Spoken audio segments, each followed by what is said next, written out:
அது ஒரு அடர்ந்த இருண்ட காடு. அந்த காட்டுக்கு நடுவுல ஒரு பாழடைஞ்ச பங்களா ஒன்று இருந்தது. அந்த இருண்ட பங்களாக்குள்ள ஒரு அம்மா சூனியக்காரியும் அவளுடைய மகள் சூனியக்காரியும் வாழ்ந்து வந்தாங்க. இவ்வளோ நாள் நான் கற்றுக்கிட்ட எல்லா மந்திரங்களையும் பயன்படுத்தி இந்த பூசணிக்காவை பெருசாக வச்சு அம்மா கிட்ட நல்ல பேர் வாங்கி வெளி உலகத்தில் போய் வகை வகையான உணவுகளை சாப்பிட்டு ருசி பார்க்கணும்.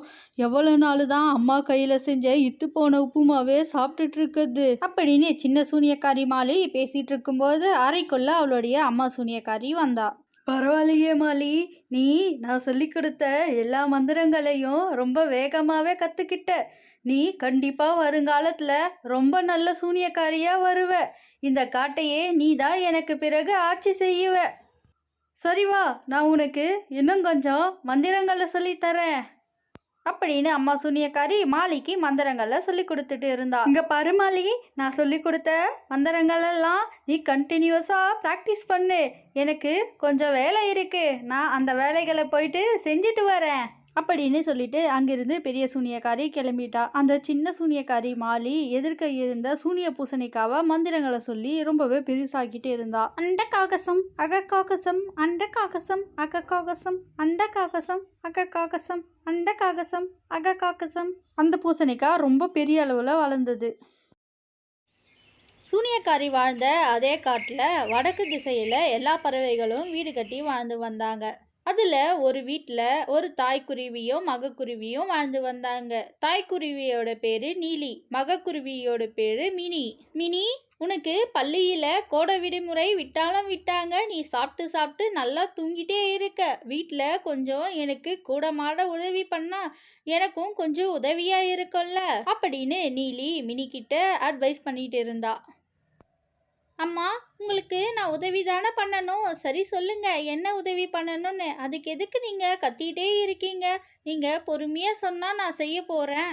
இங்கே பாரு மினி, கோடை காலம் முடிஞ்ச உடனே அடுத்து மழை காலம் தொடங்கிடும். அதனால் இந்த கோடை காலத்திலே நம்மளுக்கு போதுமான அளவு காய்ந்த விறகுகளை சேகரித்து வச்சுக்கணும். இதன் பிறகு நீ தினமும் காட்டுக்கு போயிட்டு காய்ந்த விறகுகளை கொண்டுட்டு வர்றது தான் உன்னுடைய அன்றாட வேலை அப்படின்னு நீலி மினியை பார்த்து கட்டளையிட்டா. சரிம்மா, நீங்கள் கவலைப்படாதீங்க, இதன் பிறகு தினமும் நானே காட்டுக்கு போயிட்டு காய்ந்த விறகுகளை கொண்டு வந்து சேமித்து வைக்கிற வேலையை செய்கிறேன். மினி அப்படி அவளுடைய அம்மாவான நீலி கிட்ட சொல்லிட்டு தினமும் காட்டுக்கு போயிட்டு காய்ந்த விறகுகளை கொண்டு வந்தா. அம்மா, நான் உங்ககிட்ட சொன்ன மாதிரியே விறகுகளை கொண்டு வந்துட்டேன். இதன் பிறகு நீங்கள் என்ன நினச்சி கவலைப்பட வேண்டாம். நான் உங்களுக்காக ஒரு அறை முழுவதும் காய்ந்த விறகு கட்டைகளை சேகரித்து வைக்கிறேன். நீங்கள் மழை காலத்துக்கு எதையும் யோசிக்காம சந்தோஷமாக இருந்தால் எனக்கு அதுவே போதும். பரவாயில்லையே மினி, நீ ரொம்பவே பொறுப்பான மகளாக மாறிட்ட அப்படின்னு நினச்சி நீலி ரொம்பவே சந்தோஷப்பட்டா. ஒரு நாள் பெரிய சூனியக்காரி மந்திரங்களை சொல்லி உணவை தயார் பண்ணிட்டு இருந்தா.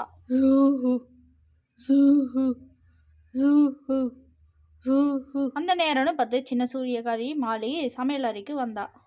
என்ன மாலி, ரொம்ப பசி எடுக்குதா? சமையல் அறைக்கு வந்திருக்க? இன்னும் அரை மணி நேரத்தில் கழுகாடிய ரத்தத்தில் செஞ்ச உப்புமா ரெடி ஆயிடும் அப்படின்னு பெரிய சூனியக்காரி சொன்ன உடனே அதுக்கு அந்த குட்டி சூனியக்காரி மாலி, அம்மா, எப்பவுமே நீங்கள் தானே காட்டுக்கு போயிட்டு தினமும் உணவுப் பொருட்களை கொண்டு வருவீங்க. அதுக்கு மாறா இன்னைக்கு நான் போகலான்னு இருக்கேன். நான் தான் இப்போ மந்திரங்களெல்லாம் கற்றுக்கிட்டேன்ல. நீ கேட்குறதும் ரொம்ப சரியான விஷயம்தான். இருந்தாலும் உனக்கு முன் அனுபவம்னு எதுவுமே கிடையாது. உன்னை நான் எப்படி தனியாக காட்டுக்கு அனுப்புறது? அம்மா, நீங்கள் காரணங்களை சொல்லி என்னை தட்டி கழிக்க பார்க்காதீங்க. இப்போ நான் பெரிய பொண்ணாயிட்டேன். அதனால் நீங்கள் எனக்கு இப்போ காட்டுக்கு போகிறதுக்கு அனுமதி தந்து தான் ஆகணும். சரி மாலி, நீ சொல்கிற விஷயமும் ஏற்புடையதாக தான் இருக்குது. நீ இப்போ காட்டுக்கு போயிட்டு கொஞ்சம் கொசுவோடைய ரத்தங்களை கொண்டு வா. இரவு சூப்பு சமைக்க. முன்பின் அனுபவம் இல்லாத காட்டில் நீ யார்கிட்டையும் பேச்சுவார்த்தை வச்சுக்காத. மாலி அவங்க அம்மா சூனியக்காரி சொன்ன எல்லா விஷயத்தையும் கேட்டுக்கிட்டு காட்டுக்கு கிளம்பிட்டா. கொஞ்ச நேரத்திலேயே மாலி காட்டுக்கு வந்து சேர்ந்தா. இந்த இடத்த பார்க்கறதுக்கு ரொம்பவே ப்ளசண்ட்டாக இருக்கு. அம்மா என்ன எதுக்கு இவ்வளோ நாளாக இந்த இடத்துக்கெல்லாம் அனுப்பலை அப்படின்னு மாலி அந்த இடத்த பார்த்து ரொம்பவே சந்தோஷப்பட்டுட்டு இருந்தா. இன்னைக்கு நான் காட்டுக்கு போயிட்டு இந்த கடைசி விறகு கட்டையை கொண்டு வந்து வச்சுட்டேன்னா இது அரை ஃபுல்லாக நிரம்பிடும். இதன் பிறகு அம்மா என்ன வேலை செய்ய சொல்லி தொல்லை பண்ண மாட்டாங்க. நானும் ரொம்பவே சந்தோஷமாக இந்த கோடை விடுமுறையை நல்லாவே என்ஜாய் பண்ணுவேன் அப்படின்னு பேசிக்கிட்ட மினி காட்டுக்கு கிளம்பினான். காட்டுக்கு வந்த மினி அந்த மரத்தில் இருந்த காய்ந்த விறகுகளெல்லாம் சேகரிக்க ஆரம்பிச்சா. ஒரு வழியா இதுதான் கடைசி விறகு கட்டை. இதையும் கொண்டு போய் கொடுத்துட்டேன்னா என்னுடைய கடமை முடிஞ்சிடும். அம்மாவும் மழை காலத்தில் ரொம்பவே சந்தோஷமாக இருப்பாங்க. இன்னைக்கு இந்த விறகுகளை கொண்டு போய் கொடுத்துட்டு அம்மா சமைச்ச ருசியான பிரியாணியை சாப்பிட்டு நிம்மதியாக ஒரு தூக்கத்தை போட வேண்டியது தான் அப்படின்னு மினி பேசுகிறத தூரத்தில் இருந்த குட்டி சூனியக்காரியான மாலி கேட்டுட்டு இருந்தா. என்னது, மினியோட வீட்டில் பிரியாணி சமைக்கிறாங்களா? எங்கள் அம்மா இன்னைக்குன்னு பார்த்து உப்பு மாவை கிண்டுறாங்க. நான் இது வரைக்கும் பறவைங்க செஞ்ச பிரியாணியை சாப்பிட்டதே இல்லை. எனக்கு அந்த பிரியாணியை சாப்பிடணுன்னு ரொம்ப ஆசையாக இருக்குது. நான் இன்னைக்கு மினியோட வீட்டுக்கு போய் பிரியாணி சாப்பிட்டா அம்மாவுக்கு என்ன தெரியவா போகுது? அந்த பிரியாணியில் சிக்கனு, மட்டனு, ஃபிஷ்ஷு, ப்ரானு, எக்குன்னு வகை வகையாக சமைச்சு வச்சுருப்பாங்களே அப்படின்னு மனசுக்குள்ளே பேசிக்கிட்ட மாலி மந்திரங்களை பண்ணி மினியோட உடம்புக்குள்ளே போய் புகுந்துக்கிட்டா. மினியும் கட்டைகளை எடுத்துக்கிட்டு அவளுடைய வீட்டுக்கு போனா. வீட்டுக்குள்ளே நுழைஞ்ச உடனே மினி, அம்மா நீங்கள் சொன்ன மாதிரியே எல்லா விறகுகளையும் நான் கொண்டு வந்துட்டேன். இதன் பிறகு நீங்கள் என்ன தொல்லை பண்ணாதீங்க. சரி, எனக்காக பிரியாணி சமைக்கிறேன்னு சொன்னீங்கல்ல, சீக்கிரமாக போயிட்டு எனக்காக சாப்பிட பிரியாணியை சுட சுட கொண்டு வாங்க. என்ன மினி, விறகுகளை கொண்டு வந்தது ரொம்பவே பசி எடுத்துக்கிச்சா? சரி, நான் போயிட்டு நீ சாப்பிட சுட சுட பிரியாணியை கொண்டு வரேன். மினி செல்லம், உனக்கு பிரியாணி பிடிக்குமேன்னு சொல்லிட்டு சோனா அக்கா கிட்ட போயிட்டு எல்லா பழங்களையும் வாங்கிட்டு வந்து உனக்காக ஆசை ஆசையாக பிரியாணி செஞ்சுருக்க அப்படின்னு நீலி சொன்ன உடனே அந்த குட்டி சூனியக்காரி மாலி வேக வேகமாக அந்த பிரியாணியை சாப்பிட ஆரம்பிச்சா. மினி உடம்புல இருந்து வெளியே வந்த சூனியக்காரி, ஏய் நீலி, உனக்கு மனசாட்சின்னு ஒன்று இருக்கா? இதெல்லாம் ஒரு சாப்பாடுன்னு பாவம் அந்த குட்டி குருவிக்கு வேற வைக்கிற. இதை சாப்பிட்டா அந்த குருவி சீக்கிரமாகவே செத்து போயிடும்.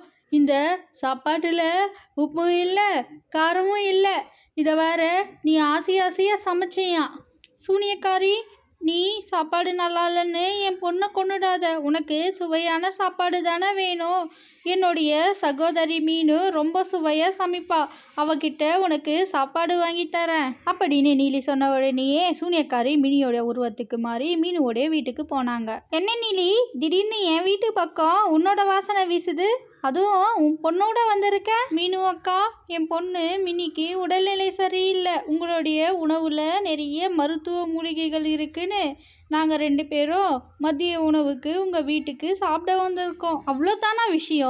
சரி, நீங்கள் இங்கே இருங்க, நான் போயிட்டு உங்கள் 2 பேருக்கும் சாப்பாடு கொண்டு வரேன் அப்படின்னு சொல்லிட்டு மீனு மினிக்கு சாப்பாடை கொண்டு வந்து வச்சா. மினியும் வேக வேகமாக அந்த சாப்பாடை சாப்பிட்டா. மினி உடம்புல இருந்து வெளியே வந்த சூனியக்காரி, ஐயோ, என் வாய் ரொம்ப கசக்குதே. இவ்வளோ கேவலமான சாப்பாடை சாப்பிட்றதுக்கா என்னை அங்கேருந்து இங்கே கூட்டிகிட்டு வந்தேன்? என் வாழ்க்கையில் இவ்வளோ கேவலமான கசப்பான சாப்பாட்டை நான் சாப்பிட்டதே இல்லை. மீனு, உன்னுடைய சமையலை சாப்பிட வச்சு தான் உன் புருஷன் சீக்கிரமாக அல்பாயுஸில் போய் சேர்ந்துட்டான் போல. உன்னுடைய சாப்பாட்டுக்கு என்னுடைய அம்மா சமையல் எவ்வளவோ மேலு. மீன் கொடுத்த பாவக்காய் சாதத்தை சாப்பிட்ட சூனியக்காரி அவசர அவசரமாக அவளுடைய சூனியக்கார பங்களாவுக்கு வந்தா. வாலி, நீ காட்டுக்கு போய் ரொம்ப நேரம் ஆகவே நான் ரொம்ப பயந்துட்டேன். எப்படியோ நல்ல மாதிரியா நீ வீட்டுக்கு வந்துட்ட. உனக்கு இன்னைக்கு காட்டுக்கு போனது அனுபவம் நல்லா இருந்திருக்குமே. சரி, நீ தாமதம் பண்ணாம சாப்பிடு. நீ பசி தாங்க மாட்டேன்னு எனக்கு தெரியும். அதனால தான் நான் சாப்பிடாம உனக்காக ரொம்ப நேரமாக காத்துட்ருக்கேன். அப்போதான் மாலி ஒரு விஷயத்த புரிஞ்சுக்கிட்டா. அம்மாவோடைய சமையலை சாப்பிட விருப்பம் இல்லாமல் தான் நான் இங்கேருந்து போனேன். ஆனால் அம்மா நான் வர நேரமாகியும் அவங்க சாப்பிடாம ரொம்ப நேரமாக காத்துட்ருந்தாங்க. நான் அம்மாவை ரொம்பவே காயப்படுத்திட்டேன். இன்னொரு முறை அம்மாவை நான் காயப்படுத்த மாட்டேன். அம்மா என்ன சமைச்சு கொடுத்தாலும் நான் அதை குறை கூறாமல் சாப்பிடுவேன். செஞ்ச தப்பை உணர்ந்த மாலி அன்னிலிருந்து அவங்க அம்மா சமைக்கும்போது தினமும் அவள் உதவி பண்ண ஆரம்பிச்சா. கோடை காலம் முடிஞ்ச உடனே மினியும் சோம்பேறித்தனம் இல்லாமல் தினமும் பள்ளிக்கு போக ஆரம்பிச்சா.